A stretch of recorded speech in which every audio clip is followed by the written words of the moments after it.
What is going on, BenchWarmers? Welcome back to another episode. Today is a special Champions League edition. So we have a lot to go over. I'm sure if you haven't watched the games, sorry for the spoilers. So it's your fault for not watching at this point. It's kind of too late now. So I mean, that's shame on you. But a lot to go over. Comebacks. Liverpool finally lose at home for a long time. So we'll get into all that. I am one of your hosts. My name is Eric. Alongside me, I got Nico Nick. I hold on. I have one fun fact real quick. Oh, another one? Fun fact, no question. Yeah. The most northern tip of Brazil is closer to Canada than the most southern tip of Brazil. The most northern tip of Brazil is closer to Canada than the most southern part of Brazil. So that would make sense because the world is round, right? Right? It's flat. What are you talking about? No, it's just that just puts into perspective how huge Brazil is. Oh yeah. So the equator is, yeah. Damn. You just threw me off. See, he doesn't even have to ask a question; just throw you off. Yeah, for real.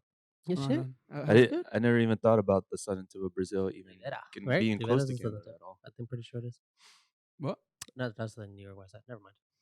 Don't mind me. This is off to a horrible start. Don't mind me. I feel like we should start all over. So welcome back, Benjamin. Welcome back to another episode where I'm just kidding.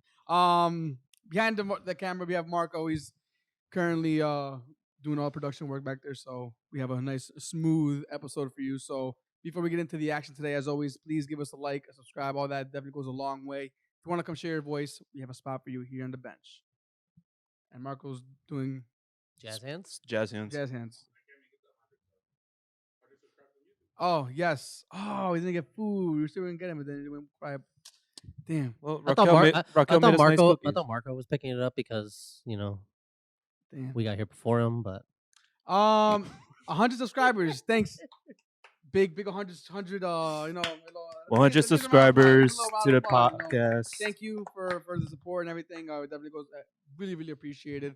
Let's continue getting that number up. Let's keep growing. Hopefully we all go together and we get more voices here on the bench giving their opinion. So how are you guys? How you guys ready to get into it? Nick, you want anything off your chest? I didn't let them introduce themselves. John, you start using my name. And I'm Josue, aka Dyer, that everybody has been saying. And then Marco's behind the camera. Are you good, bro? I'm very good. I feel like you want to get something off your chest. Like you're very in very pensive. I think he's upset about the Liverpool I think it's loss. a placebo effect. I gave him a cookie that Rocco gave us, and I told him what was in it, and I don't know, he's been chilling ever since. No, that's not true. By the way, that's why I said placebo effect, because obviously it's not in there. But I think it worked. How are you guys? We're good. I'm good. Are you good? We're good. Are you good, Nick? No. Why? What's going on? What's going on right now? Because if I'm not good, then I'm good, and if I'm good, I'm not good. All right, so look, I think we should kick it off with the Liverpool Inter game because there's too much to kind of break down in the Real Madrid PSG game. So we'll save that one for last. But Nick, 1-0, or I actually had to score all my stuff here. But yeah, 1-0 to Inter. What was your? I mean, were you even nervous because Alexis Sanchez kind of just fucked it up anyway 2 seconds later? So, what were your thoughts about this game? When Sanchez got the red card, I wasn't really worried at all. I actually thought I thought if Inter actually had more quality up top, which they do have some quality. Lautaro Martinez, I think he's a decent striker. I don't rate him as highly. Edin Dzeko, he's a good striker, but on the later stages of his career, I think if they had better quality players up top, I think they definitely would have. I wouldn't say they would have won the tie, but I think they would have made it a lot more interesting, especially at the San Siro, just because that first half was kind of like 50-50, but into the second half, I'd say 30 minutes into that half, Inter were really had Liverpool on ropes. I mean, their wide players like Dumfries, again, Lautaro Martinez, just like I said, I rate him, but I don't rate him as I never really rated him as highly as I think many others. I don't think he's ready for that big move. I also think he'd fish out like maybe like 70 to 80 million at least in my opinion.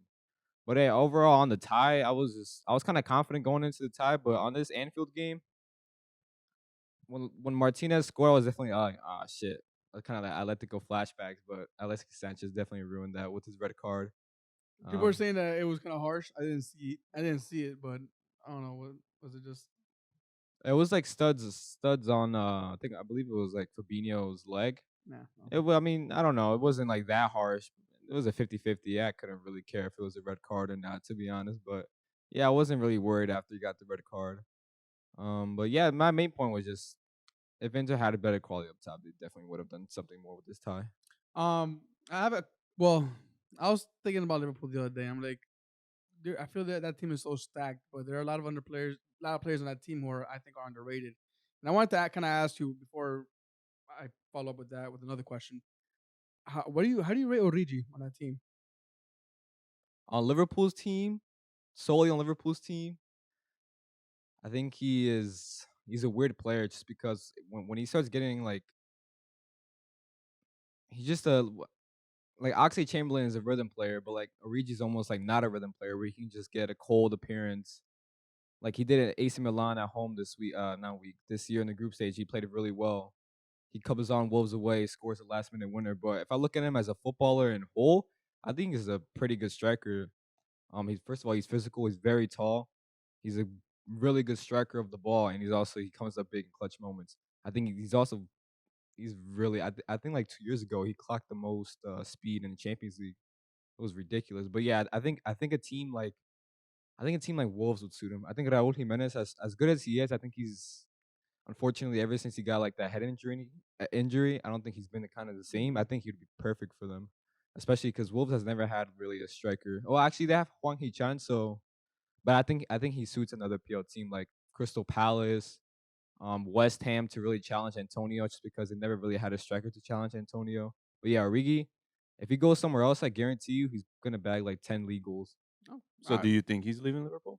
Yeah, I think he'll leave this summer, and he should honestly. Like if his whole like past 2 years has been really wanting to get into that Belgium squad, which he has 2 years ago, but ever since then, I don't see why Roberto Martinez would pick him for that. Yeah, he could definitely challenge Lukaku for that striker spot for the next World Cup. Nah, Not this World Lukaku for Cup. Belgium is a different guy. I know, but I mean, Lukaku has not been Lukaku lately. I can't lie, I disagree. Like earlier this season, Nations League, he like dummied the ball and scored 2 goals against. Well, France. Lukaku does come up strong for Belgium actually, because he's up there in the tally mark for international goals with all the rest of international players. So Origi, we think he's leaving, but I'm gonna open this question to all of you, and whoever wants to go first, go ahead. But from the outside looking in, from the inside looking inside, I guess, as a Liverpool fan, if you had to get rid of, and you put this on Instagram earlier, and I think it was a really good question. If you had to get rid of one of the three players, the following players for Liverpool: Van Dijk, Salah, or Trent Alexander-Arnold, who do you think? Well, one, who would you rather get rid of, and who would you think would hurt you the most if you got rid of? I think what hurt us the most is Trent. Looking at the ladder, just because he's still only 23 years old. He's the main sole creator of this Liverpool team at right back. So yeah, he'd hurt us the most. I really thought about this after posting it. I think the reason why I'd rather get rid of Van Dijk was just because I look at last season, Liverpool were top at Christmas Liverpool were top until Christmas without Van Dijk. Van Dijk got injured earlier October. They dealt with the season pretty fine with Joe Matip and Joe Gomez. It was really when Liverpool's season derailed when Joe Matip got a season-long ending injury away at Spurs, and Joe Gomez tore his like his fibula away at England training. That was really when everything collapsed. The reason why I said him is just because I find it kind of difficult to see who I think would have replaced Salah's goal output. 17-18, he scored 44 goals in all competitions. Mm-hmm. He's on, I believe, 19 goals his Premier League season. I believe 28 or 29 in all comps. I just find it really difficult who I see right now. And it's obviously, I don't really have any significance towards this because I'm not Michael Edwards or Julian Ward at Liverpool scouting department. So I don't really know. Maybe they know someone who can replace Salah's goal output. But that's one of the reasons why I chose I'd rather get rid of Van Dijk, just because I'm basing it off last season. And again, I don't see really anyone who can replace Salah for his goal output without fetching 100 mil in this market. Who do you guys think? What do you guys? What camp do you fall in? Who do you get rid of? Out of those three, that's a hard question. I would say I would agree with Nick. I would get rid of Van Dijk because the other two are just so crucial to the way they play, and it would be very hard to find someone who would replace them. So if out of those three, it's a tough question, but I'm I'm kind of surprised both of you guys saying Van Dijk. I mean, just look at last season without Van Dijk. It was not the same team with Van Dijk. Yeah, but that's It's a why I brand new mentioned team. they were top until Christmas without Van Dijk. That's true. I mean, from my opinion, I mean, Trent Alexander-Arnold staying home. Yeah, he can't leave. He can't Yeah, leave. it's just because of his age. His age, and also I feel like I feel Not like just, I would move but on to Salah, to be I honest. feel like he's the next Trent Alexander-Arnold. He'll be the next like Henderson and Gerrard with the loyalty to the club. But I don't know. Liverpool has been doing pretty well with like finding goal scorers. They had Fernando Torres. They had after him it was who Luis Suarez, and then Sturridge. after that they had they got Salah. So I have no doubt that Liverpool could actually find a replacement for Salah. So um, I would agree with Gat like saying Van Dijk can go because I feel like you could also find a pretty good center back to his standards. Maybe Upamecano could replace him. I know he's pretty young, but is Upamecano? No, it's Konate. Konate. Upamecano hasn't had a terrible season for Bayern. Yeah, he has. But Konate, he maybe Joel Matip. I don't know, but like I will get rid of Van Dijk. Let me chip in one more point. Van Dijk just came off an ACL injury. Salah has only missed 3 games in the last, I believe 2 seasons. I think 2 of them were last season against Leicester was due to COVID. Some other injuries. I think when I look at Salah, I can easily see him until he plays until 36, 35. Who's the leading goal scorer in Man City right now? Like ever? No, Right now? this season. That's Mars. How many goals does he have right now in the Premier League? He has 17, I think, all comps, or almost. No, he has 20 all comps. I think. I think just he has broke 20. 10 or 11. so yeah, something like that. 10 or 11 in Prem. Hmm. I don't think to win the league you need a nowadays. I mean, I'm not saying it doesn't help, but I don't think you need a striker that or a player that's gonna. You can survive with a team like Man City, where everybody's kind of contributing. But when you take out like a player like Van Dijk, it kind of just completely changes the aspect of the way you play. So I just think that Salah is, yeah, you're losing a lot of goal outputs from him, but there's a lot more goals coming from all over the pitch in that team. It's not just Salah. But yeah, I mean, it's Salah right now is arguably the best player in the world, so it's kind of hard to say move on from him, right? I want to say he's the best in the world right now. Who's the best in the world right now? I'd He's have like a few weeks ago we were saying we were no, giving him all the praise. because I actually thought about this because I think post 2022, I think he's been pretty off form ever since AFCON. I mean, ever since he scored that goal away at Chelsea, he's been kind of iffy, Quiet. at least in my opinion. I think before 2022, I think he was best player in the world. But right now, I definitely give it between, and we'll talk about them later, Karim Benzema or Kylian Mbappe. Oh, okay. All right. Well, you know what? That is where where we're going next. So we're up. Just so you know, Raheem Sterling and Mahrez are both tied at 10 in the EPL.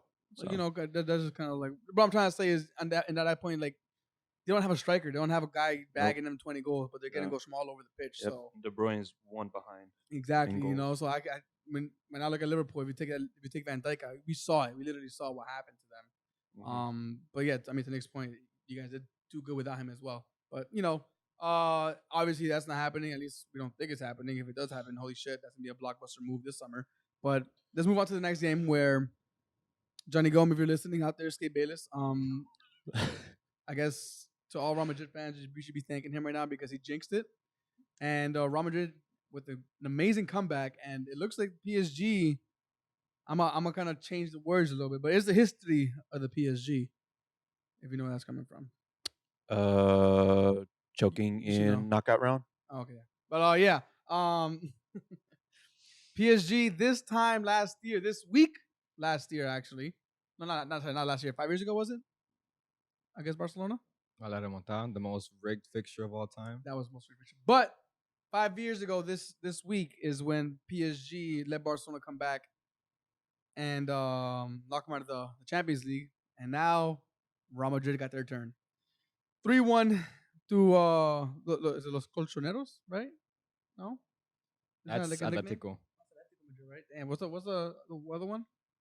Merengues. Los Los merengues. merengues. Marco's over here just phone. Los Okay, that's me. blancos. Los blancos. All right. Let's talk about it, man. Let's start off with PSG because they started off hot. They got the goal, and it looked like it was all gonna fall apart for Real Madrid. Kylian Mbappe, you're right. He is in crazy form right now, taking this team.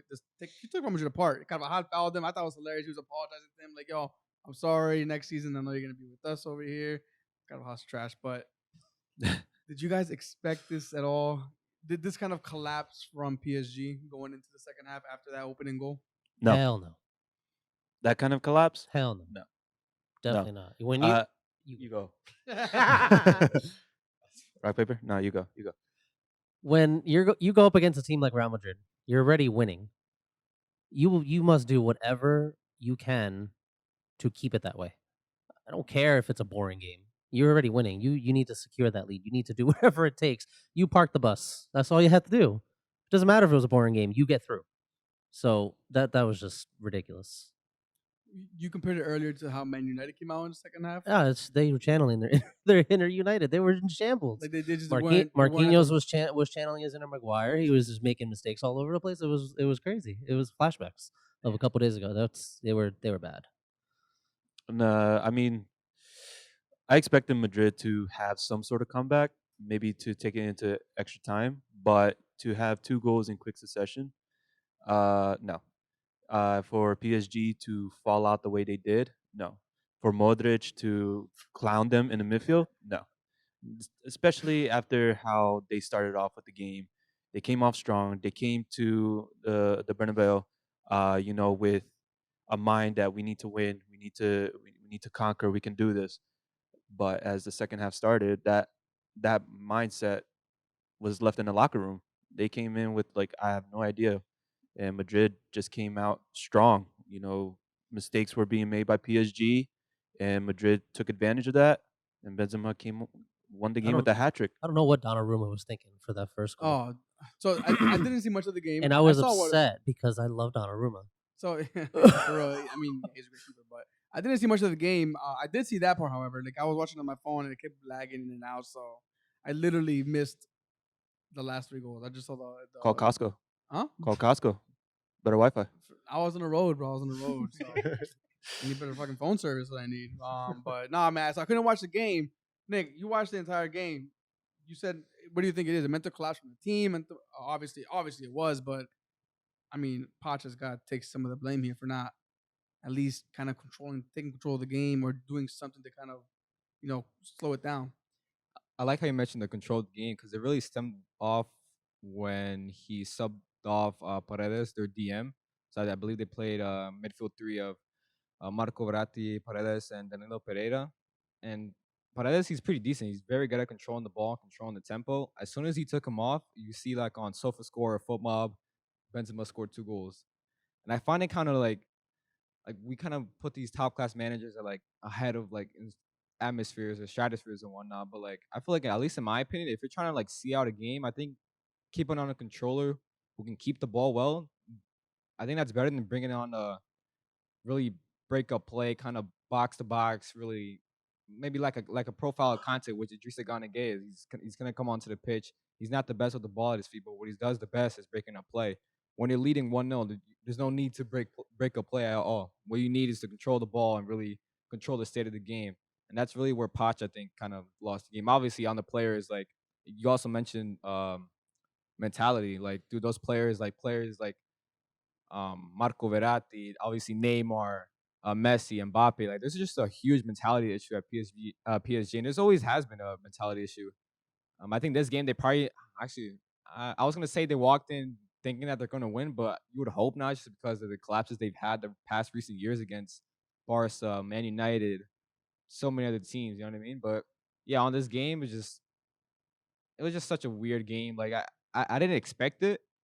Like you guys, I didn't expect that at all. Mhm. But looking after the game, I was like, yeah, the whole like concept of just showing up and then just thinking you're gonna win. Like these players, at least in my opinion, these PSG players just show like Just no like work ethic, at least in my opinion. Let me ask you guys something real quick, and Marco, maybe you can chime in on this too. The Galacticos, what's the furthest they got in Champions League? Los Galacticos, semi-final. Semi-final. Semi-final, I think they got. Was it semi-final, Marco? I think they got knocked out by. Bayern, I think. No, Liverpool. Was it 05? It could have been. I'll tell you right now. But No. That was actually the, round 16. the reason I ask, I'm trying to. I guess the point I'm trying to get to is that those Galacticos, they never won a Champions League, but they won. They did win a Liga. They won a Liga a They couple won times. La Right? Liga, yeah. PSG have won the league as well, Yeah, but they're full of egos. they are. Just even like even before the team they have now.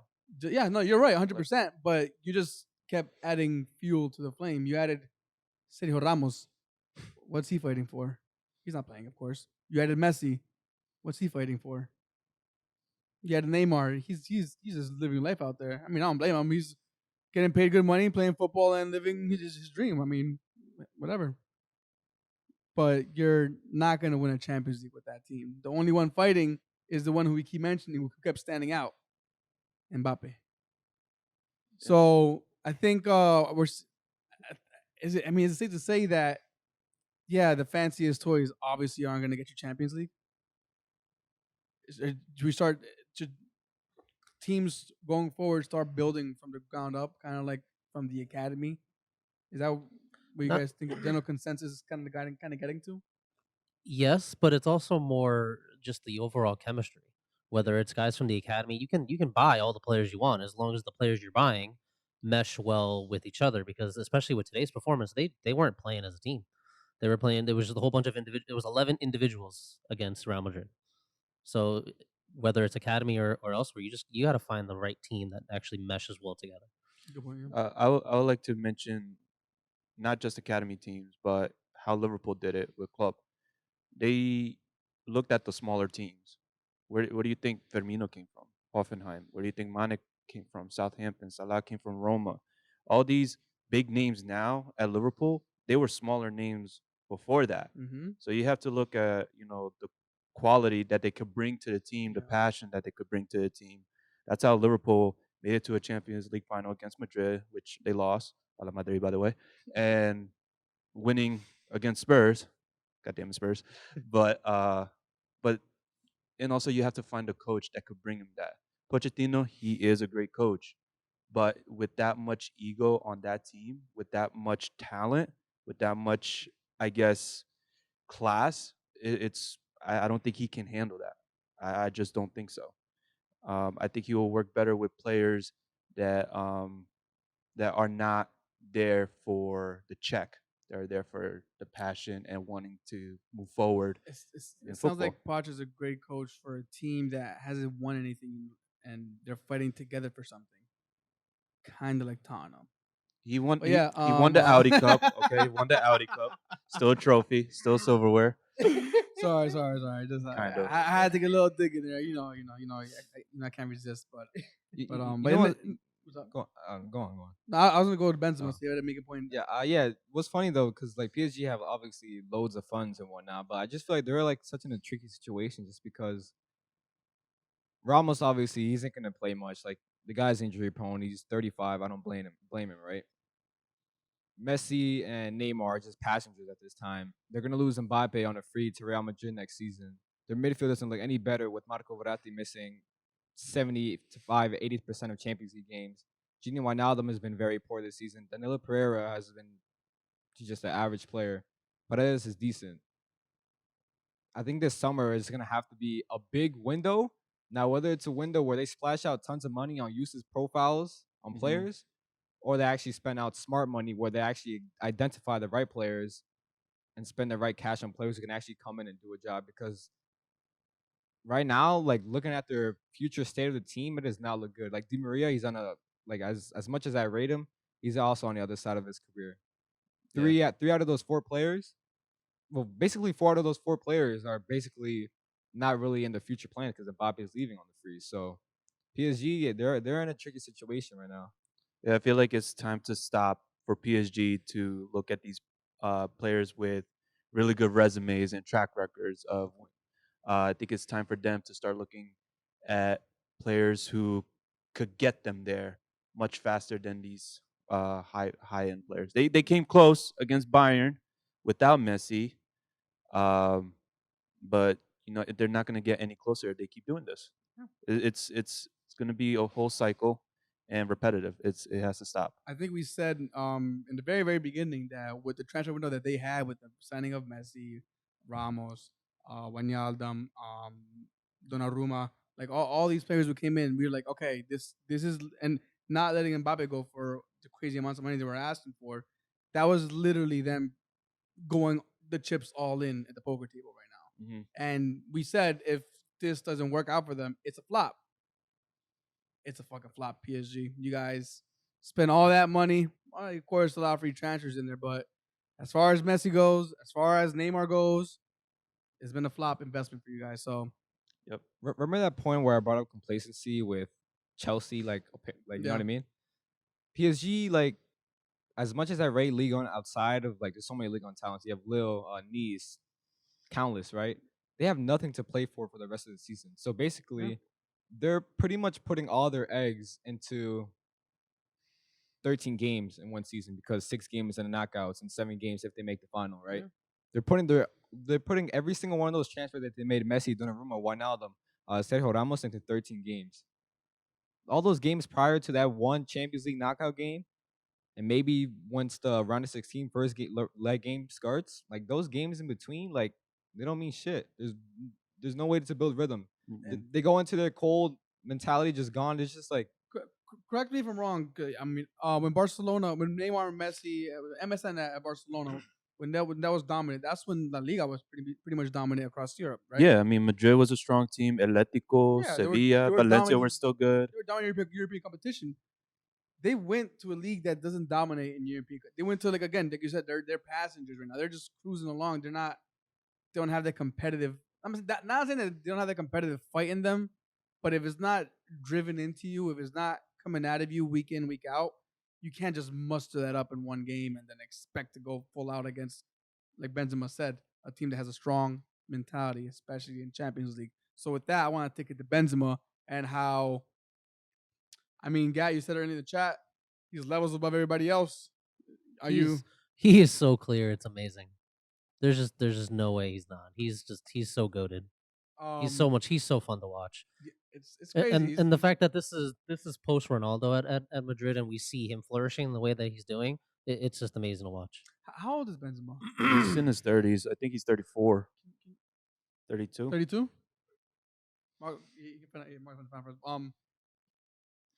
You have a thing against Lewandowski? No, I don't. I watch my eyes and I just know Karim Benzema is clear of Lewandowski. Because that's the competition right now. They both He's had 34. hat-tricks. Huh? He's 34. 34. Damn, he's 34 years old and killing it. And he doesn't look or act that way either. He was just hustling the entire game. It was crazy to watch. I've been on the Benzema train for a little while now. I'd probably say these past 6 to 7 months. And I've always kind of rated him higher than Lewandowski just because of the league he plays and overall like striker. Like he's just, at least in my opinion, he's more complete. He's better at creating / playmaking than Lewandowski. And he does it I'm not going to say Lewandowski doesn't ghost in big games, but I think at least in my opinion, Benzema shows up in countless big games. I mean, Liverpool in the Champions League final, Chelsea last season, obviously this year in PSG. There's so many times where Benzema just showed up, especially these last 3 years. Lewandowski has scored, I think he's on 44 goals, all comps this season. Incredible. But if you tell me who's the better footballer, who's the better player, who's the better striker, I'm going Karim Benzema every day of the week. Oh, and it also falls back to the argument we made. Look at the league. How do they compete in Europe? I mean, who's left in European competition? We got Bayern, we got Man City, who drew today. No, against Sporting, right? I believe. Sporting, yep. Salzburg got knocked out by Bayern, obviously. And the next we have Manchester United, Atletico, Villarreal, Juventus, and Benfica, Ajax. And Benfica. Yep, that's it, right? I mean, yeah, the competition isn't there. It's you see it kind of spread out, but majority in the Premier League. So I don't know, man. I guess my last question is how. It's kind of hard to just answer this off the whim, but if you had to rate Benzema in your top strikers for Real Madrid of all time, how high would you have him? Benzema, a striker of all time. Real Madrid. Yeah. I'll be honest. I would rate him higher than Ronaldo Fenomeno of Madrid. Overall striker, no, but at Madrid, Yeah. definitely higher than Fenomeno. Even my favorite soccer player of all time, Madrid, Raúl. So I mean, a Príncipe de Madrid, like I love him to death. But after seeing Benzema for the past 10 years, It's kind of plus better. he's been really kicking it up, Yeah. and he's making more records. He's making records even without Cristiano Ronaldo Yeah. and all the other players that he's played alongside with. Um, I definitely rate him up there in the top 5, maybe even top 3 of Madrid of all time strikers. I'm meeting Humble Pie, by the way. Like I've called Benzema out countless times. I don't know if I've done it on here, but before I've definitely Used to call him Benzema. Benzema. Like nah, that I because there was I don't know why I was an ignorant supporter at the time, but whatever. I think it was that. I think it was that time where Benzema was like not playing so well. Like he Yeah, was he had no way, phase. like he was. Yeah, he had his own phase, like every Yeah. professional soccer Yeah. player does, or even any professional athlete Yeah. has. That was at that moment, but he's just really kicking it up. I mean, his finishing prior to these like 2 to 3 years has always been kind of poor. You mentioned like he's been every footballer kind of has like that phase or slash stage where they kind of just there's no real improvement or declining or whatnot. It was Plateau. really exactly. It was really 2017, 2018. I believe he scored 5 La Liga goals, and that was the year Madrid won a trophy against Liverpool in the final. I mean, Benzema has always had poor finishing, like I just said before these 3 years. So I can see that. I can see why you weren't maybe a fan of him, just because. I mean, how many times have we said like Benzema again, another finish, another tap in, Yeah. blown over the bar? But I didn't see at the time. I also don't believe I was looking at his overall gameplay. I was just looking at the final product, and that's something that I fall victim to a lot. If I don't see a goal, then I'm upset with you. I think you fucked up. But the work ethic off the ball is something that I've come to actually, I guess, acknowledge more, appreciate more, and see how much it actually works. So again, looking back at hindsight is a beautiful thing, right? I'm eating humble pie. Like I didn't appreciate the off the ball work he did, but yeah, at the time he was. I mean, that's why I called him Benzema because his finishing was just bad. But what would you guys rate him for Real Madrid strikers of all time? On legacy, I'd probably have him top 2, top 3, just based on pure legacy. Like people say Alfredo Di Stefano, just because Yeah. just you know what I mean. Like, No. so I'd have him top 2, top 3. I think I have him maybe slightly higher than Raúl, like Dyer said, just because I think Raúl maybe I don't know, because I think Benzema is like overall complete. Like in his prime, he was prime right now. He's complete, but Raúl, like he was also like as a second striker, like he was center forward, like he was nice. So I'd have him top 2 or top 3, one of those. Yeah, definitely top 3. He just gets better. Yeah. He just Fine, gets like, better fine. every year. Yeah. He's just getting better and better. That Marco. strong mentality. Yeah. I obviously I gotta ask you. Madrid fan over here, Madrista. Why am I the only one? No, I agree with 100% with what Nick said. Top 2 without doubt in history. You have to have Di Stefano in the conversation. But if you want to call it the Champions League era, when it became the Champions League, so in the past 15 years, 20 years, something like that, I want to say number 1, without a doubt. Number 1. Wow. Yeah, yeah. I agree with that. That's a fair shot right there. All right, man. So that's all we got for the Champions League action that we really wanted to talk about. Any other points you guys wanted to mention before we move on to this weekend's predictions? No. All right. So now Champions League's all wrapped up. We have some weekend predictions we got to go over. Top 4 battle is still very much alive. Relegation battle is still very much alive as well. Big matchups this weekend for Josue and Gat over here. So we got a little bench warmer derby going on. Oh, that's a UFC. good. That's The yo, that's UFC a good cover art right there. Yeah, that's a cover art. That's a cover art. Do it. We'll say that game for last, is because I think we can probably Why am I dissect sitting that next a to you little right bit now? more. Fuck. I should not be sitting next to you right now. Yo, Eric, switch me. One more time. And they're taking the about to kiss. face off. So we're gonna say that game for last because we definitely gotta dissect that and kind of I guess we'll see what we think are the keys to success for each team in that game. So we'll kick it off with a Brighton Liverpool game. Yeah, predictions. Now, from whatever team you're saying first is the home team, Home right? team, yes. Okay. Brighton versus Liverpool. Oh, me first. Yeah, go ahead, man. And Mm, if you want to, anything you want to mention about the game, like, do you think Brighton can actually come back, or is there a certain thing that has to happen for Brighton to get the 3 points here, or a point? Brighton to come back to what? How they were in the beginning of That's the fine, season. not come back, but what are some things you think they would have to do to get either a point or the 3 points out of this I game? think Brighton's definitely going to play in a defensive type of game. Liverpool's going to attack, as they always do, really well. But also Liverpool is very balanced. But I feel like the only way Brighton will get Liverpool is off a counterattack.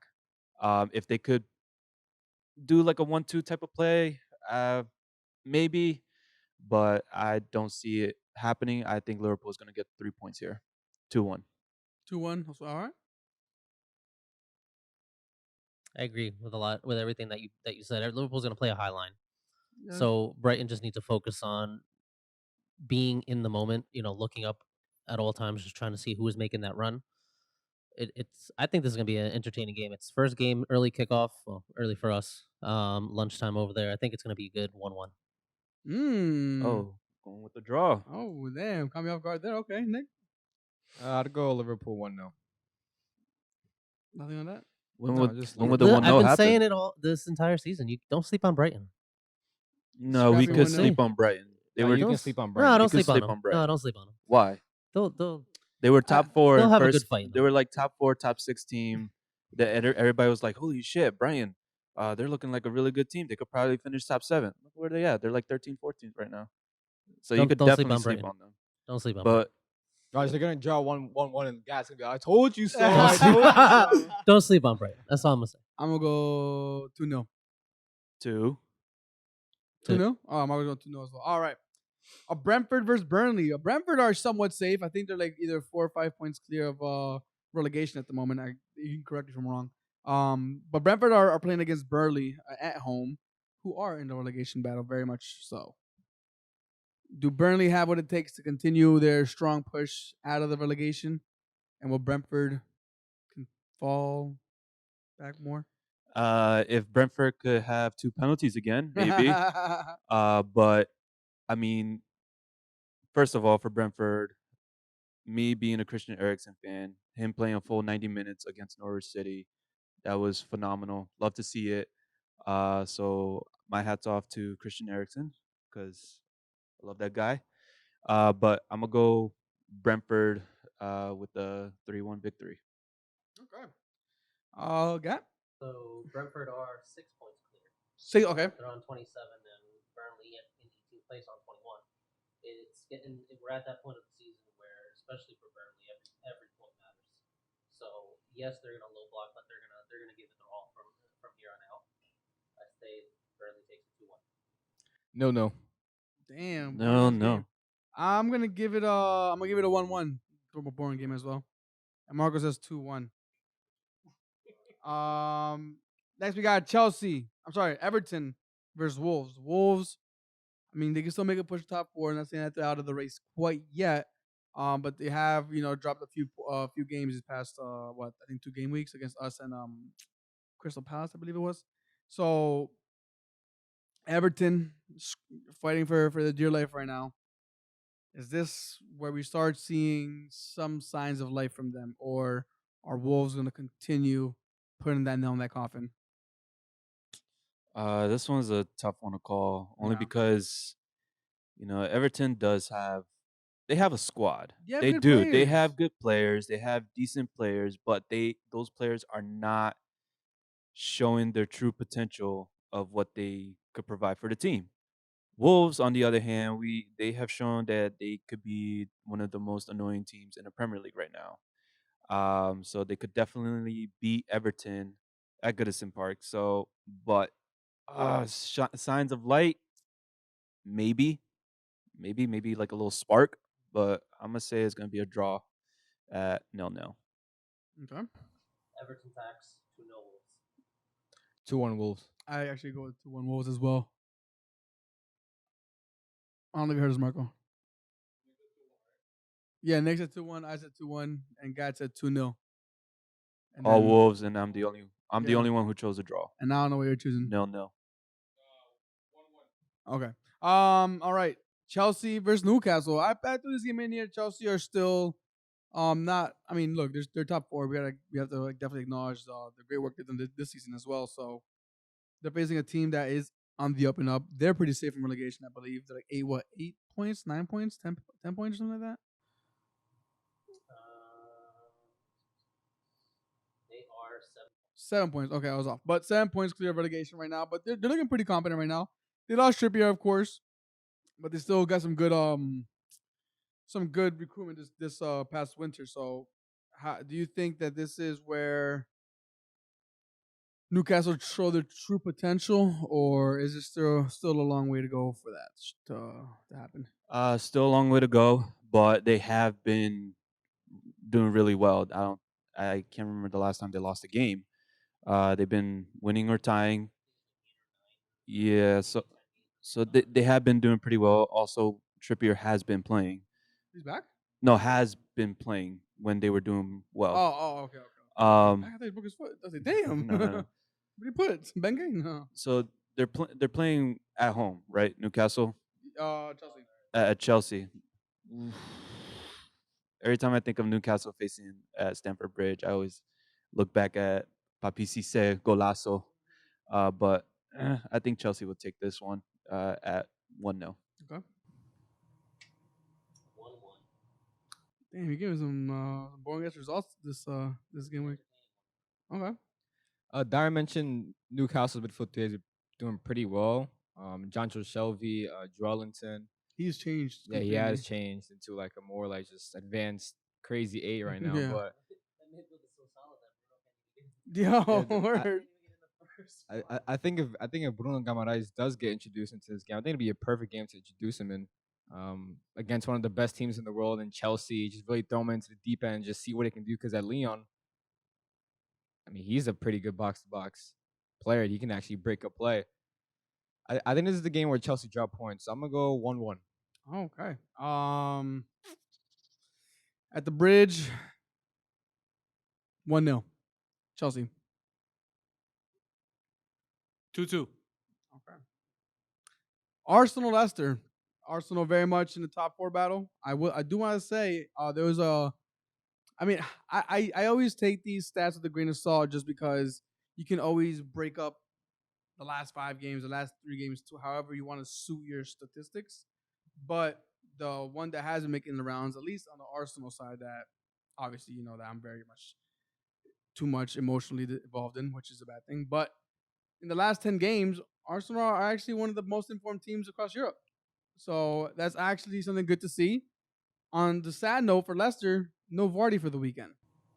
He finally came back, and now he's out. And as we all know, Vardy loves to party when it comes to scoring at the Emirates, like especially against obviously against Arsenal. But without him, without our current form, Josue, I got to give it to Arsenal. As much as I hate to say it, I have to give it to them. Leicester are just in shambles without Vardy. I don't know what's going on with them, but I honestly think Arsenal will blow out Leicester at 3-0. oh, hope so. Thank you. I hate saying that. 3-0. Yeah, just no Vardy. Madison is also not the same player when Vardy's not on the pitch for whatever reason. And Leicester, just in general, defensively, they've been in shambles all season. However, I still think they might get one in. 2-1. 2-1 Arsenal. You said they might get one in, and I have noticed that our past game weeks have been kind of shaky defensively. The Gabriella against the Wolves, the Ben White, missed tackle. Just overall not as controlling as we want it to be. So I think there's going to be a little nerve-wracking early on, but I think we're going to scrape it out with a late 3-1. I hate fucking agreeing with everybody, man. Well, you're the last one, so you don't really have I know many options. it sucks because I'm like, I'm listening to you. I'm like, yeah, that's what I was thinking. Yeah, that's what I was thinking. I'm like, fuck, what do I'm gonna go with 3-1. That's my. But also, y'all been mad like bland with this shit. No extras. No, who's gonna score the last goal? No spice to it. Nobody. Hold on. Have I been asking you as well? Yeah, but So I'm look, busy writing shit down. Do you have You guys are having the conversation. Do you have a Still- microphone in front of you? No. Do you have a microphone in front of you? Watch why I'm expressing it now. that there's still 5 games left. Do you have a microphone in front of you? So Who's scoring get some goals? spicy. Spicy, he said. I mean, all right. Okay, here we go. All right, Crystal Palace, Man City. Top is this Crystal Palace came up with strong win against the Wolves. Built some confidence there. Man City, I mean, we all know what just happened with them, but they did draw against Sporting.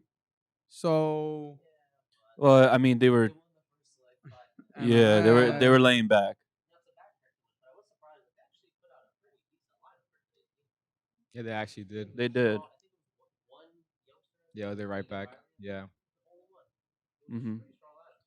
Do City make the title race a little more interesting? I mean, after today's result against Sporting, I feel like their starting players kind of laid back a little bit. That way they could be fresh against Crystal Palace. Because Crystal Palace has always been a tough opponent for Man City, from what I can remember.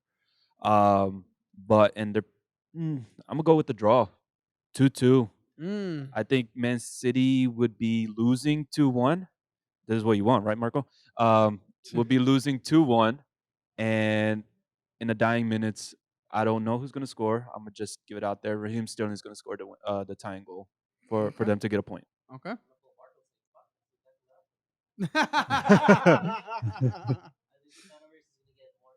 Ooh.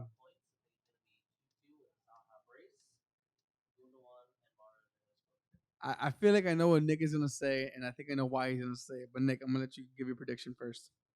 1-0 City. I knew you were gonna say it. Wanna know why? Because he doesn't want to say Crystal Palace, and then in his mind be like, "Damn, if I say that, I'm somehow jinxing it." Every fan does that. Like, I don't want to say. Sometimes I don't want to give a result. I'm like, because if it's true, I'm like, "Fuck, I said it. It's my fucking fault." Or if you jinx yourself. But I mean, I kind of have to agree with Nick on this. It's just Man City, man. I'm not gonna give it a 1-0. I think they're gonna. I think it might be like a good 3-0. 3-0. 3-1. 3-1. 3-1. 3-1. Oh shit, Mahrez definitely getting on the score sheet. He's hot right now. He's hot. He's hot like KDB. Get KDB on there.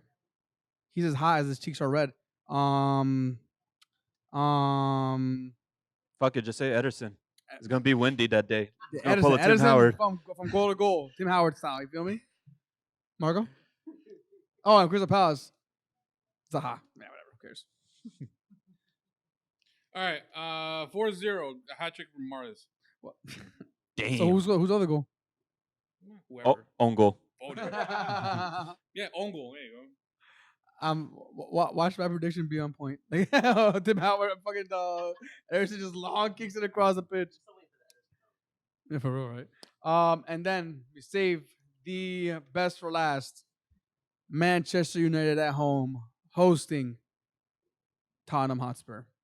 Now, I don't want to just kind of go through the scoreline here because I think this game does deserve a little bit more attention, just given the fact that the top 4 races again super much alive, and I honestly don't know what to expect from both these teams right now. Like I have no idea what to expect. I don't think neither do us. So Honestly, you guys think whatever happens. yeah. I mean, all right. So I don't know how to approach this conversation because it's like, what do you expect from your team? Obviously, you expect them to perform. You know, who's gonna do you Spurs are gonna do the low block. Wreck-It Ralph is gonna do the high press. This game to me sounds like it's suiting Spurs more, just given the style of play and the players in the current systems. Not saying that they're the perfect players for those systems. I still think it's square pegs and round holes, but I think Spurs have better players for their system than United have for their system. That makes any sense. I just said a lot of system. I know. What are your thoughts on that? And then I guess what are your predictions? I'm gonna let the home team go first. Okay, yeah, that's fair. Thank you, yeah. No, I absolutely agree. I have just a strange feeling that this is definitely going to suit them more, mainly because also we have Atletico on Tuesday. Oh yeah. So I'm interested to see, given the last performance, I would not be surprised if there's a lot of rotation to be done, not just because we have Atletico on Tuesday, but because we just played so bad that we deserve a fresh set of legs and something just new and crazy. But like you said, we are going to play a high press.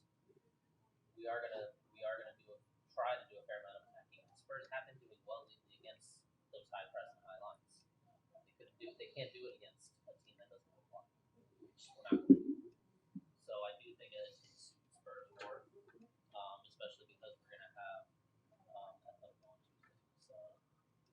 fair bit of rotation. Repeat that. There's going to be a fair bit of rotation for sure. So as turn off the mic real quick. It might give like a little pop on the audio side. We're currently doing a quick battery swap mid recording. Just gonna talk you guys through this portion right here of the podcast. Gonna take you through a more simpler time back in the early 2000s when Kids Bop was a thing. Remember that? Boop bop bop ba dee dum boop bop ha ha ha ha. Remember that stuff? Remember Kids Bop? Those simpler Who's- times. Simpler can you- Nickelodeon can you- Reptar. Can you tell me who sang that song? The one that you're singing right now? You know what's funny? I saw it recently because it came in a commercial, and I was like, "Oh, who's in this song?" And I looked at it, but it was like long enough ago that I don't know who it is. Sorry, so no, I can't answer that question. Three for you. Brothers, the Hansons. Thank you. So, did I buy enough time, Gat, to get your batteries back in and your mic back on? Yes. What were we talking about? Is your mic on? Yes. All right. So, What were we talking about? I forgot. I had to ramble on to kind of keep everybody distracted. I don't know. Moving on. Go back to your ramble from the beginning of Man United and how shitty. Moving they on, are, moving on. bullshit. So, It's definitely gonna suit. It's definitely gonna suit Spurs a lot more because we're gonna do the high press, and they flourish when that does happen. So I'm sure there's gonna be a lot of counterattacking football on both ends because we're not gonna do a low block, and especially being at home against Spurs, we can't lose against Spurs. that's the thing. Like this game, like especially after the derby that we just experienced right now, we all just witnessed. This is a home game against a top 4 rival right now, against the Spurs, who's also not as consistent.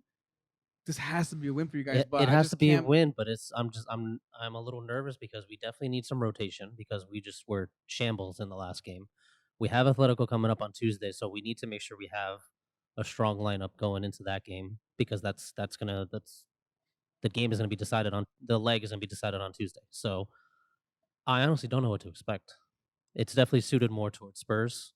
Depending on the subs that Ralph is going to do and whatever lineup he's going to go with, that's probably going to say it all. But honestly, I wouldn't be surprised, and I'm probably expecting maybe a 1-1. Okay.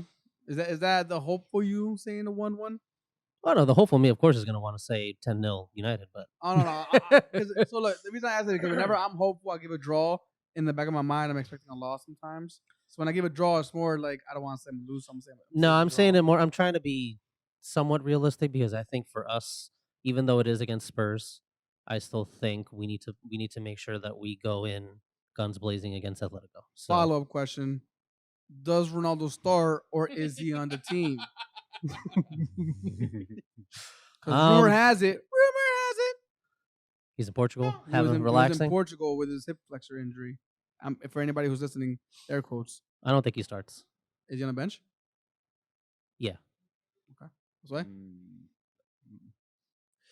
Well, last time these two shambles of teams faced each other, we lost at home to United 3-0.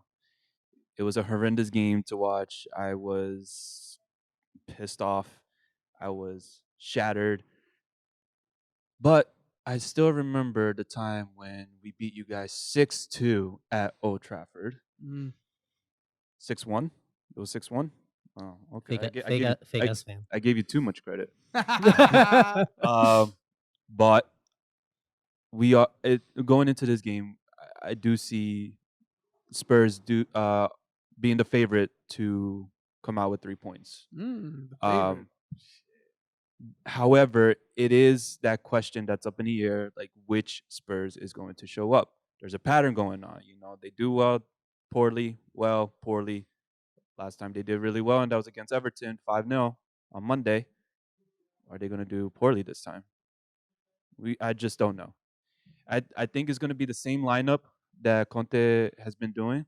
Lloris all the way up to Kane. Sessegnon has been starting over Reguilon. Kulusevski over Mura. I think it's still going to be that same lineup. Bentancur, he played really well. It's tough to call to actually know which Spurs is going to show up. My brain is telling me that it's going to be a draw, just to be on the safe side.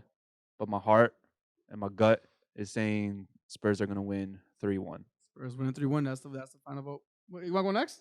Okay, Marco's eager to go, so I'm really curious to see what he has to say. Marco, Well, please. if you That's say stupid.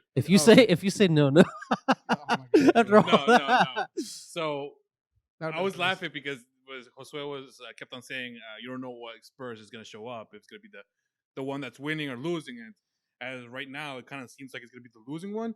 Well, I think it's going to be the bad one. But Man United is so bad right now that they'll still lose. Man United will still lose against Spurs, but against the bad Spurs. I like that my theory. prediction is going to be, as much as I hate to say this, 3-2 Spurs win, but there's going to be a red card. And it's going to be for Man United.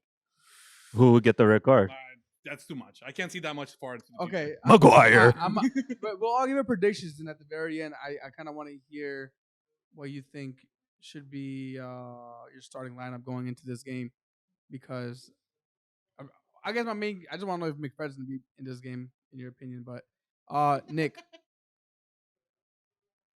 how do you see? I mean, I'm sure you're enjoying this, watching it from your high tower up there, from the winner's circle. But how do you see this game going? I see it as a 2-1 to Tottenham Hotspur FC. He doesn't want to foul. He doesn't want to fight. Why do you want to foul? Because I feel like if I touch him, I'm gonna get the Tottenham like. Oh cheese, yeah. You came to do me to Spursy? pound when I ever talk really good about Liverpool. And when I did that, Liverpool lost When? Against Inter? yesterday. No, I'm talking about Premier League. It was a KG game against West Ham. You know what I mean? It was a case. They could have lost that game very, Exactly. very easily. Whatever. Nah, I'm sorry. I'm Sick sorry. of I'm them sorry. right I'm now. sorry, you- I'm sorry. nah, you Sorry. fake. I'm I sorry. mean, I'm like, you sorry. hanging. Josue. Left me That's hanging not for real. Yo, crazy. pounded. Yeah. But I think this game. I think it'll Spurs, right? depend Yeah. on whether Nemanja Matic starts, just because Hmm. he's a pretty like decent DM when it really comes to control. And I've said it definitely. Scott McTominay and Fred, like, not good players on the ball and actually really progressing the ball. Matic at his age is just very impressive. Like, if United had him at 28 years old, they wouldn't have to worry about a DM. But Matic is still at his age. He can actually contribute something on the ball and actually progress the ball, unlike Fred and McTominay. Because McTominay, he only progressed the ball with driving at players, and he's decent at driving at players. Fred is kind of not really. You can't progress the ball as much as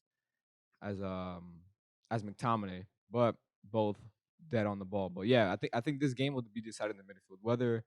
Whether Tottenham actually go out, and I think Bentancur, as much as I said I don't think he'd be good, he's actually been playing pretty decent these past couple of games. I think he'll be the one who actually decides the game. You think so? I think so, just because he's actually the one who's actually pretty technical. You know, it'll be even more hilarious because Bentancur is Uruguayan. And he's a Scores one United goal. fan. Scores a Yeah, goal. that'd be hilarious. Is Cavani gonna be there too? I hope so. He's supposedly he's back in training, so My man's just in paradise right now. He's on vacation mode already. It's great. So all right, my question to you was: is McGregor gonna start? I hope not. You want Matic in there? Oh, absolutely. And I've been wanting Matic in one of them. Mm-hmm. I don't want both of them. Mm-hmm. Matic can start with one of them, Yeah. or Matic can start with Pogba. Okay. I also But Matic can't be starting Not 30 out Pogba, of 30. not Pogba. No, No, I'm saying Yeah. Matic. He's not. He's too injury prone to be starting 30 out Yeah. of 38 league games season. So that's Yeah. kind of what I said. Like, if United had him 3 years ago in his peak years at Chelsea, he'd be class. I also want to mention Matt Doherty.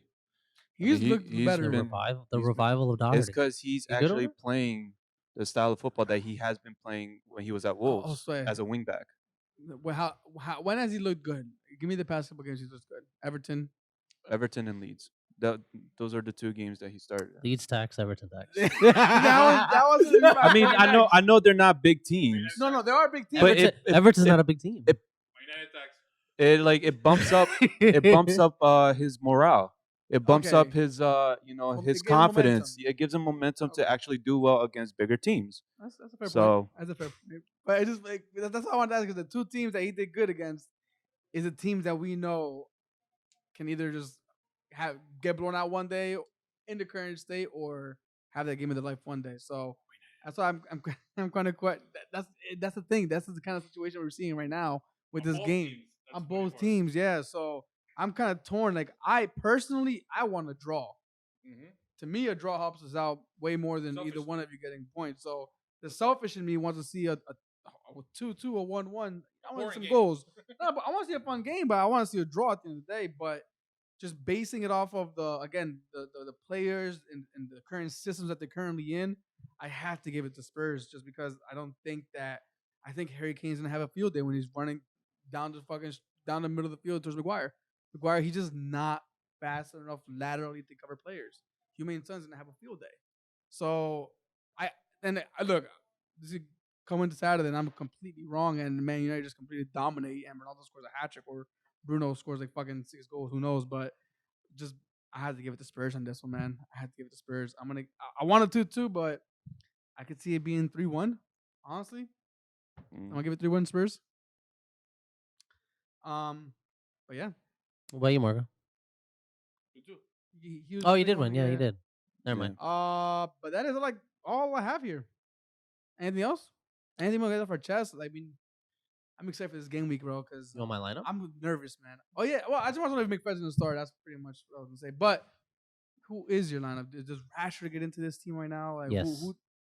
Oh, you throw Rashford in Because given his current because his I'd recent- rather have Elanga for Atletico. So you're throwing all your eggs in the Champions League basket as opposed to the Premier League, which is statistically your better chance of getting into Champions League. Not really. I mean, I just think I was sweating from all the music. no. I just think we got to balance it. Okay, We got to balance it, and with all the issues going on with Rashford, we got to give him his chance. But that's fair. on form in a massive game that we're gonna be getting ourselves into on Tuesday, I would rather see Elanga there. So I would start Rashford against Spurs. It's still a big game against Spurs, so it should be and it better be Rashford's hopefully his revival. And just he needs to get his head on straight, but I'd still think it's a big enough game where it's fine All right, having Rashford there instead of Elanga. what's up? Gab mentions Rashford. Rashford, recent news About about his contract situation. Would you take him at Arsenal, and do you think Arteta can get those decision-making problems out of him? So, I'll take him only as a striker. well, yeah, all right. There's a couple of reports that's come out recently. Through Arsenal Academy, how the camp is running and everything, and a lot of the players are. I mean, honestly, every single player right now is completely fighting for the manager. If you see the interviews that they're giving, every single one of them is saying something special is happening here. I recently read an article that apparently Arteta gets there at 8 in the morning each day, and now the players have actually started doing the same thing to kind of like, all right, what he's doing it, I'm going to do it too, and they're having breakfast together, something that wasn't done in the past. Kind of shows you the cliques that existed. When there's no unison, they're not gonna get together. But now there's a unison, and now apparently they have like different themes for meals. Like Ghanaian, one day is from Ghana, one day is from France. Kind of make the players feel at home. So given the cultural remodeling that Arteta has brought over to Arsenal, and I can 100% give him credit for that because he's definitely done that. We haven't reached Champions League yet, so that's still pending. If he gets to that next level, that's another accolade. But right now, as far as the cultural change, he's definitely done that, and I think that's where Rashford would actually flourish. Because when we look at when he was doing good, you guys had like a good. I think he had like. There's always rumors coming out of United because of the pundits that exist in social media, but the culture felt like it's always been there. So now that it feels like the culture is not there, like everything has kind of gone to shambles in the locker room, I would actually say, yeah, I think Rashford could flourish in an environment where he's appreciated, and I think that they could get out of him. Yeah. I think it also depends on what price tag he'd go for, because I think if he goes for 50 to 60 mil, that's a little bit too much, at least in my opinion. If he goes for 40, 35 to 40, which he isn't, he's still an English player, he's still very young. I mean, he's if still based off quality. this season, I don't know, but if they I'm won't- but they United, won't do it, though. if I'm United, there's no way I'm letting Rashford go under 60 mil. The thing is that his contract's coming up. He has They have to 1 get year rid of him. left. This is literally their last chance to get any money out of him. I think this may be a good opportunity for Arsenal to kind of swoop in. United obviously know that we need a striker too, so they might take advantage of that fact as well. It's both ways. There's leverage on both sides. So I don't know, man. These I've read the rumors. I've thought about it, and I wouldn't mind seeing it. I could see him definitely not coming as a starter, but he's gonna have to fight his way in there. And I think he's still young, man. He still has his best years ahead of him. He just has to get into the right environment. Maybe it's not at United. Maybe it'll change next season when they get an actual manager in. But as of right now, current state, I'd say I think you'd do better at Arsenal than United. Current Okay. state. All right. But that's it. That's all I got. Anything you wanna bring up? No, like hot takes or anything. Anything? I have a hot take on Harry Kane, but Oh, I want to save it for. is it You want to something? hear it? You Is want it something that we you want that you we want to would- save it because you don't want to be wrong if he pops off on Saturday or That's something. what I was gonna ask you. Like, is it gonna? Does your take right now on Harry Kane is it gonna affect our view on Sunday's game? I'm sorry, on Saturday's game, or is it just something that we can all kind of agree Hey, with? what do you mean affect? Like, are you gonna say that he's? I want to hear your take. Is it? You want to hear it? Is it gonna change from? Is it gonna change after Saturday, or is it the same one? Oh After no, Saturday? it's the same. Okay. It's the same. Okay. All right, my take on Harry Kane is that I think he is the second best striker of this generation based on pure I think we're done. ability. I think we're done here. Based on pure ability. Based on pure ability. Based on pure ability. On pure ability. The way he drops deep, he creates. I think he's the best creator in this generation as a striker than any other striker. Benzema. I think he's better. I think he's better than Benzema. Yeah, he I definitely. create. No, so no. you I say s- second? Who's He first? didn't. no. He didn't hit his toe against the pineapple. He hit his head against the pineapple. No. This time. I swear, I believe he's a better creator than Benzema, right? I think he's a better playmaker than Benzema. I think he's a better finisher than Benzema. I think he's second just behind Luis Suarez in just this generation. So that's my hot take. I think Once I he think- said Luis right. Suarez, now I'm starting to see. Okay, no, fine. no, based on pure ability. Now, if we're basing off legacy, he's dead Not last. legacy because they have no legacy. I know that's what I'm saying. He has no legacy.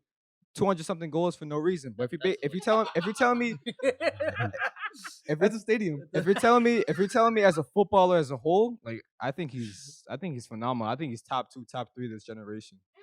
Damn, Nick, I think you're becoming more of a Spurs fan than me. But I love it. That's how much I rate Harry Kane. Nah. That's why I think he's so stupid signing that contract extension 3 to 4 Yeah. years ago. Yeah, but he Because I think he he's so thought he was good, gonna man. win something with Spurs. Like, you gotta give him credit. Like if you're a player of his stature, like you're saying he is, he probably has that belief in himself too. So he probably thought I could take the Spurs to the Champions League final, which he did. Unfortunately, they didn't get shit out of it. I mean, you got an Audi Cup. Congratulations, I guess. He was injured that season. No, he was injured, but Poch put him in, even though he had like 80% chance of playing, Wait. like the Champions League final, right? Oh no, I'm talking about the Audi Cup. Oh, the Audi Cup now. Oh. No. Exactly. No, but Yeah, why are you bringing that up? Are you actually being serious about that? No, I'm like Okay. joking around. Shit. Okay. Like what the fuck? I was gonna say because Like melt there's that no way. sh- Like I melt see that a shit and little make bit a too bunch much of Twitter keys. trolls on you know what I mean, on Tottenham saying, oh, we won the Audi Cup or whatnot. But yeah, that's my take on Harry Kane. damn. Well, But either way, let his us ability know. means nothing. So, but I mean, no, it means a lot because you can plug him in. You're essentially saying you can plug him into any single team, and he'll flourish. Which I do agree with that. I just don't think he's, I think if you, generation. I think if you plug in Harry Kane into Bayern instead of Lewandowski, I think he doubles Lewandowski's numbers.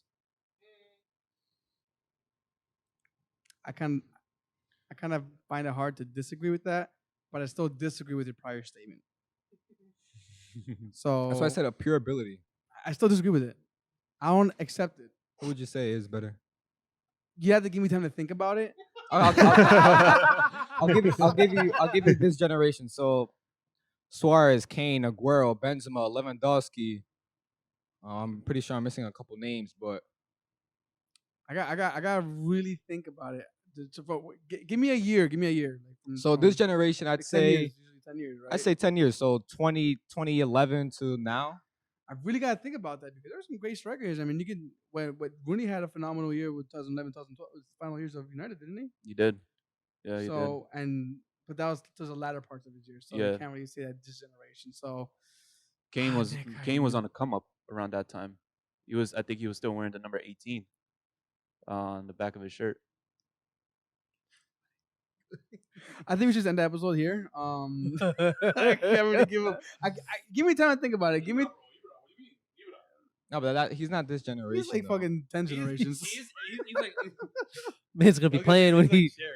He's in every generation. He's in every generation, bro. All right, give me time to think about it, and then once I have a valid comeback, I will definitely You bring have it till up. Monday. Have until Monday. I'm gonna say, yo, I'm gonna get a Yeah, whoscored.com. all Look at all the stats, All I'm bro. gonna say is after all this, you better not say fucking Harry Kane. I know, right? Oh god. You better dig Is- deep and is- find some random Dude, stat I'm that gonna pulls bring you up, through. I'm honestly just at the top of my head. I'm going to say Benzema, but I really gotta look at the numbers. So give me until the next one. But If you want to compare numbers, in 2017, 2018, Harry Kane scored 31 league goals. Benzema scored 5. I know, and that's that one season. But then again, that's when I fall back to like the off the ball work exactly because That's why I said based Ability. on pure It's based ability on as a Pure striker, ability I get football, that. football So, complete assists and player. goals, right? You're breaking them down, Nick. Not Keep even going, keep assisting going. goals because I'm a huge fan of Salah, and a lot of people say, "Oh, what has he done apart from stats?" That's a whole nother conversation because he's a God, net positive. But stats and goals are just based on pure eye test, based on pure complete footballing ability as a striker. Like obviously, like you said, Eric, just say it, just man. legacy. Like Benzema is these. Kane isn't even the same universe as him. Like if we say there's only one universe, Benzema is in 10 universes above Harry Kane in terms of legacy and whatnot. Correct. What yeah, if you but tell me that's- he's just as a that's striker, club. football player, just at least in my opinion, I think Look for these stats and I I'll think look he's. for 'em. All right, But look, there's no stats you can find. It's just based on pure eye test. just basing off of like my memory right now, I'm sure I'm drawing a blank, and I'm sure I'll come back here next week and I'll give you a different name. But Harry Kane. yes, You're stumped. Harry Kane. The defeat is real. Harry Kane. So, see what you want to say. I don't care. No, yeah, you have to get the people talking. It's you need at the end of Kanye West, Jay-Z. I don't want to talk. It's I can't provocative. think. It gets the people going. But the thing is that everybody I think is like, that's not a striker. That's not a striker. Yeah, exactly. That's not a striker. And then I think about like if I plug Harry Kane in here, no, he'll do good there. No, he'll do good there. No. That's why I think he's so dumb. Like I'm Like, sorry, I'm I'm sorry, like- Dara. I know you're a Tano fan here, but that's how much I rate him. I just think 3 to 4 years ago, if he He's a makes waste of there. if he makes a move to Man City or Arsenal. if he goes just a club just who competes more at the top level than Tano, I just think he can. Like Dude, Well, he would I- flourish he's in gonna break Arsenal. without injuries. He breaks Alan Shearer's record. I still think he's gonna break it, but imagine him at Man City 3 to 4 years ago. He's top 3 Prem player of all time. Well, I 100% agree with you. I mean, When's his like contract up? this year. No. No. Next Oh, year. No, Next it's in year. a while, dude. I think he had like Kane's? 3-4 years. Yeah, that's Check why it out right now. That's why he's sick. He didn't leave because he still has like Fake ass Spurs a fan. good amount of time under his contract. No, I honestly believe. thought that he has. I honestly thought that he has 1 year Fake fan. left Fake fan. because he could probably go for free next season. I mean, I'd be surprised. I'd be surprised if they let it get to that point because 2024. so he has 2 more years. Okay. So right now, this summer, it's make it or break it. He's either getting sold for the most money you can get out of him, or he's moving on For free. for free. Well, I mean, the only teams that if he wants to win a Premier League trophy, Man City, Liverpool, or Chelsea, Unless he goes abroad. and the only team that I could see him actually going that are in dire need of a striker is Man City. They don't need a striker. They don't need a striker, but they could have a striker. Yeah. But I'm not disagreeing with Nick that he should have gone to a different team. I'm glad that he stayed. I honestly thought he was going to go That's to fucked up. actually get. Hey man, Look at Modric. Look at Bale. yeah, Modric, Bale, they All left to winners. Madrid and won trophies. So Trippier went to a. Campbell, yeah, Campbell. That's what I'm Yeah. saying. Harry Kane, he is an Arsenal fan. Y'all have seen the pictures of me as a kid. I'm telling you. I'm manifesting it. Say it.